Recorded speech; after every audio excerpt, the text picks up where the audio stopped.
Hi everyone, it's Aaron here from Mirror Gaming, excited to bring you my hands-on impressions for Assassin's Creed Mirage. This is obviously Ubisoft's grand return to the classic style of Assassin's Creed game that is more along the lines of the first three games we saw, featuring Altair, Ezio, and then Connor after that. This means no open world, no RPGification of the Assassin's Creed formula. It's all about stealth kills, it's all about synchronizing those towers, except the main difference this time is that the game's coming to PlayStation 5 and the Xbox Series platforms, in addition to last-gen consoles as well, meaning it should be the ideal mixture between the classic approach of Assassin's Creed with all those modern systems and visuals. I recently was lucky enough to sit down and play roughly about 4 hours of Assassin's Creed Mirage, dipping into some of the early chapters as well as the open world stuff that happens early on within the Basim timeline.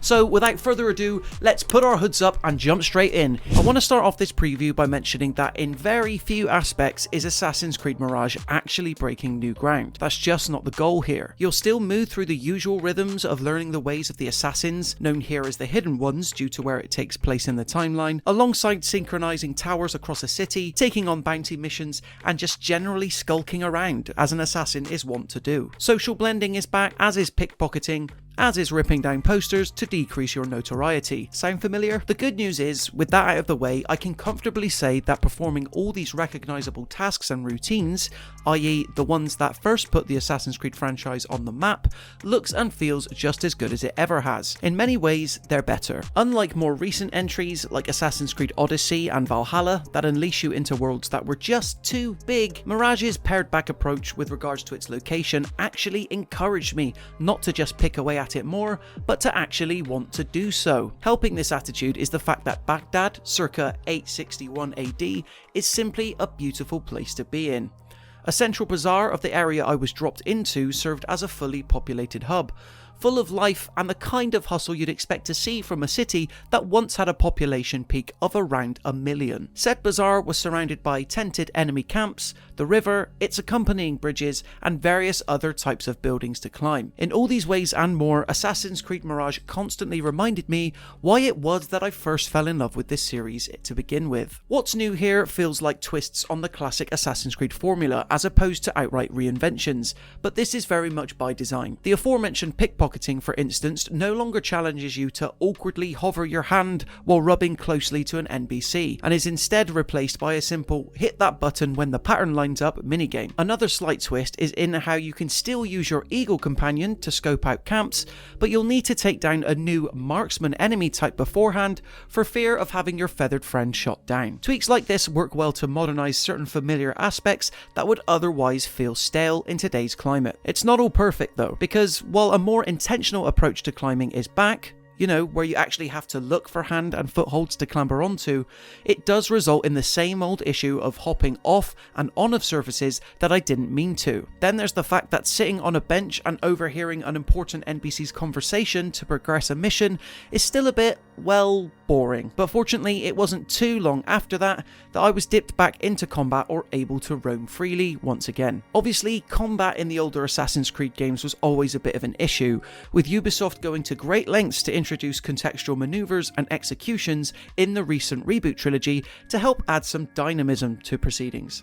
Well, unfortunately, while combat in Mirage does largely relate to a mixture of light and heavy attacks, parrying and dodging that are all mapped to the shoulder buttons this time around, almost every time I engaged in an encounter during my preview did I find myself waiting to parry in the classic sense, just standing in a circle of enemies and waiting for them to attack rather than taking the fight to them. Parrying and then following up with an instant kill is simply just too effective a technique, so it's a shame that Mirage seemingly has reintroduced a tried and tested issue here. Fortunately, the actual act of stealth that Assassin's Creed Mirage places great emphasis on works really well. The dedicated crouch button has returned, letting you utilize bushes and foliage to sneak up behind foes in a manner that's both satisfying and effective. Better yet, when Basim performs a stealth kill, it's exactly that.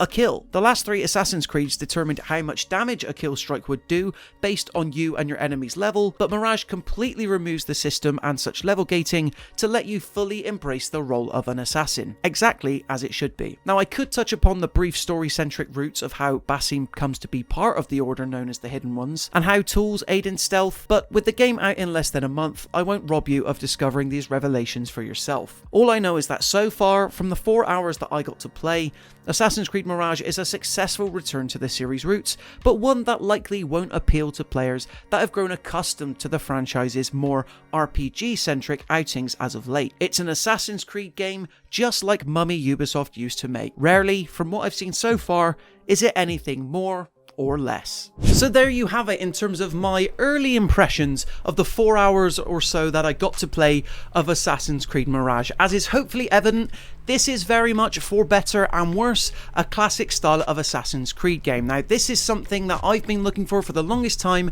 as someone that did finish Assassin's Creed Origins and absolutely loved it, but very quickly, the reboot trilogy kind of took a dive for me. Odyssey and Valhalla were just too big. They were very generous on Ubisoft's part, but I feel like it wasn't very practical in terms of just how bloated they feel. And hearing that Assassin's Creed Mirage, yes, it is a classic style of Assassin's Creed game, complete with some familiar mechanics.